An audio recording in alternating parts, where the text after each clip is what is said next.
Well, good day, folks. This is Greg Judy at Green Pasture Farm. Today, I've cut myself down into a holler here. This is the kind of stuff that we're dealing with. Yeah. We're on the lake. We're on the lake here. There's the area we got done on that side. And we got the worst side left. It's a east-facing slope here that hadn't had any brush management done for probably 50 years.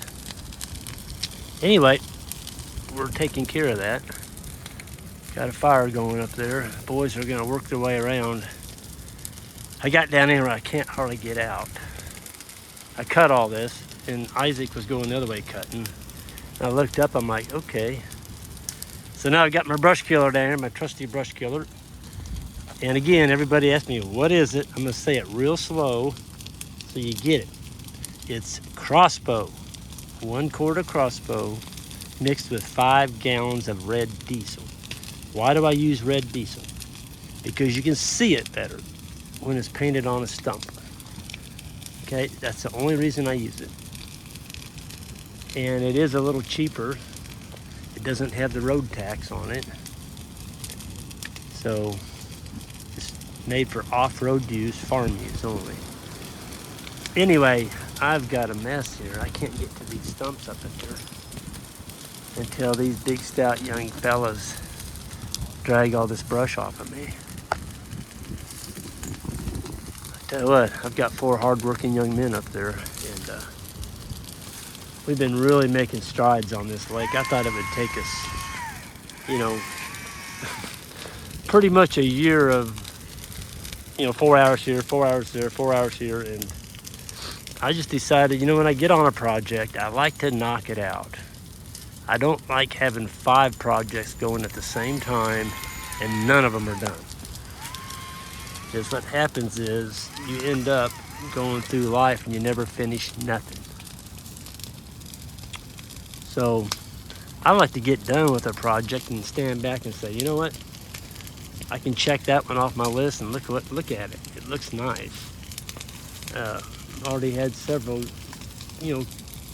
good compliments from the landowners. They appreciate it.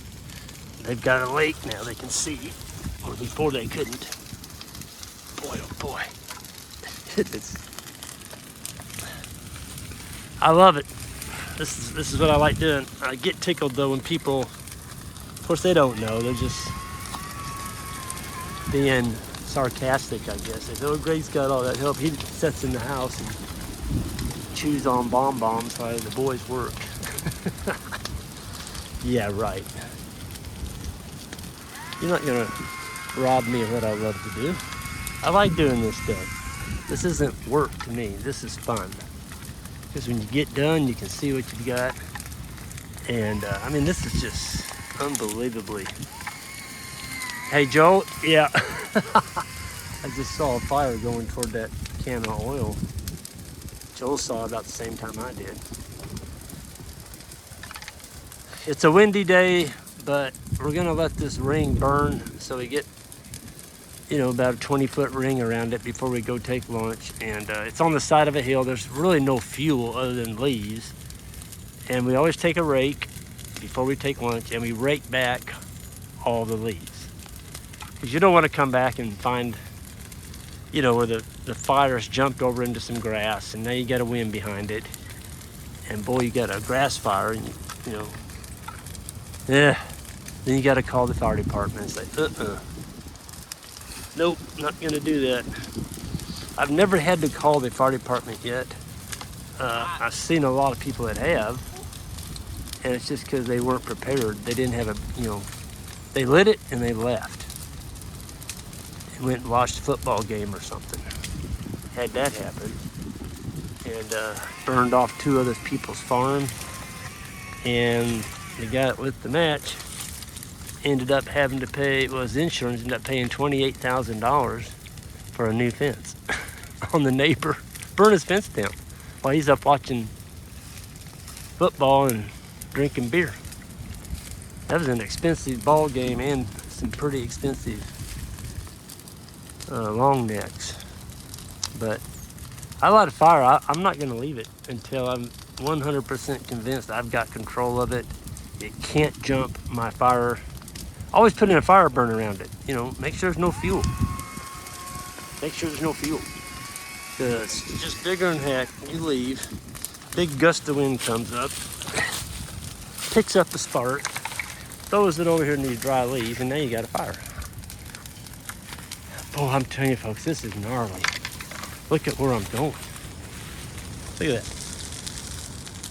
That is gonna look like that over there when we get done. Before, after. Okay? They're actually gonna be able to enjoy their lake.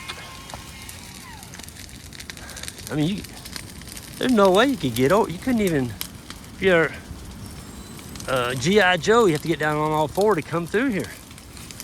And then I'm not sure you could get through some of that. I mean, it's just thick. And gnarly, it's got thorns on it and spikes, and yeah, it's just a mess in here. We're leaving some of the big cedars. We're trimming them up. They do kind of look picturesque. We left some over there. We left some up here. Left a few over there. Left one on the back of the dam. We did take the trees off the dam, because if you leave trees on a dam and they get big and then the tree dies, and you've got those tree roots going through your dam out into the water, and now the tree dies, those roots die off. And now you've got passageways from the lake through your dam, and you're gonna have a leaky dam. It may drain your lake. So keep the trees off your dam. Don't let them grow in your dam. The dam is the life of your pond, folks. If you lose a dam, you don't have a pond or a lake. It's gone. So as much as they cost to build, keep the trees off your dam. But with that, the boys have almost got me a pathway I can get out up here now. I've got to get these painted before we go to lunch. That's the other thing I didn't cover, folks. When you cut a tree, these are all autumn olives, by the way. Once you cut that off with a chainsaw, you've only got 3 hours. If you don't paint that stump within 3 hours, don't even bother. Because all it's going to do is come back and sprouts. And in other words, if you wait longer than 3 hours, that stump seals off. The sap seals off, and it doesn't do any good at all to paint it. You just wasted your brush killer. So that's why I'm going to nail these things just as soon as they give me an opening here. And then we pull all this brush back, and we're going to go take lunch. Tell you what, I'm hungry. I'm on my 3rd tank of gas this morning, and that's enough. That's enough for me. I used to be able to go all day long, 8 hours, 10 hours, it didn't matter. I just keep filling the tank up with gas and oil and just keep going. But, you get up 64 years old, you can't do that anymore. I mean, I can go strong for 4 hours, maybe 5, but after that, your body's telling you just need to stop. Put that chainsaw down, because when your arms get tired, you're courting disaster. That's what you're doing. Because you don't have the reflex, your muscles are tired. If that bar comes back, kicks back, you may not have the quickness to keep that thing from coming right in the middle of your forehead. And I don't care how long you've run a chainsaw, folks. We had a guy, I saw him about 3 weeks ago. He wanted a little extra money, and so he went out and he hired on as a logger. And he's cut 50,000 trees, all right? This guy knew how to run a chainsaw, and he's 38, 40 years old. When I saw him, he had this terrible gash right down the bridge of his nose, and it went up between his eyes up to his forehead. And it was kind of halfway healed, but it didn't look bad. It looked like he'd taken a meat cleaver to him. And I'm like, man, what happened to your face? Oh, he said, it only took a second, Greg. But my mind wasn't on what I was doing. I was thinking about the cows or sheep or something, and I should have been watching that chain. So it only took half a second. And that chainsaw come flying out of that log, back at him, hit him right in his nose, took it down to the bone. Lucky it didn't take his eye out. Lucky it didn't cut his whole nose off. I mean, this thing was going full blast when it hit him, okay? And it only took half a second. So when you're cutting with a chainsaw, you don't think about nothing else, nothing. 100% focus on running that chainsaw. Because that chainsaw doesn't care if it's cutting wood or if it's cutting flesh. It doesn't care. That's up to you to make the decision of what it's going to cut. Hopefully it's not cutting your flesh. Running a chain, and one more thing I'll say before I end this, folks, and this is important stuff. Don't go to the woods with a chainsaw if you've never run one, okay?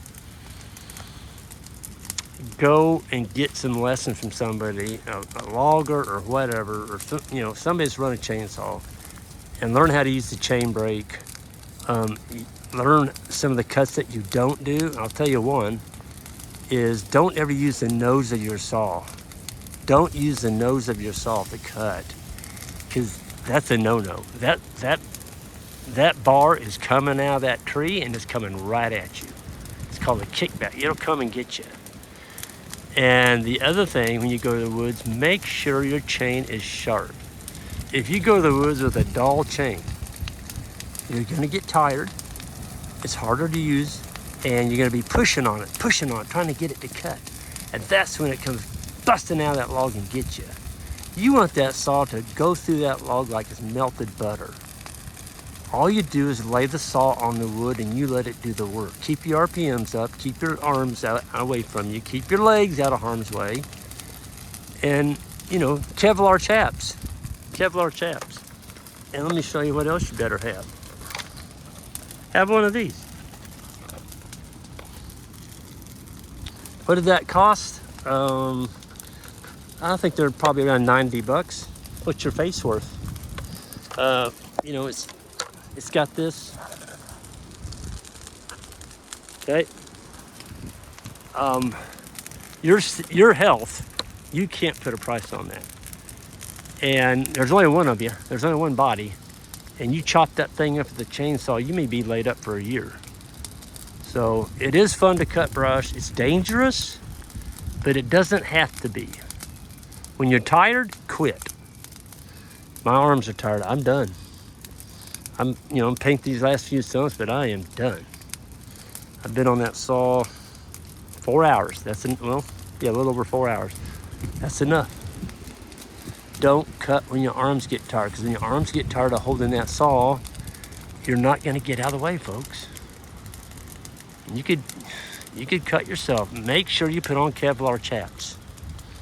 Okay, I'm going to get out here. Everyone have a good one. We'll see y'all down the road. And be safe out there, if anything, when you're running the chainsaw. Thank you all.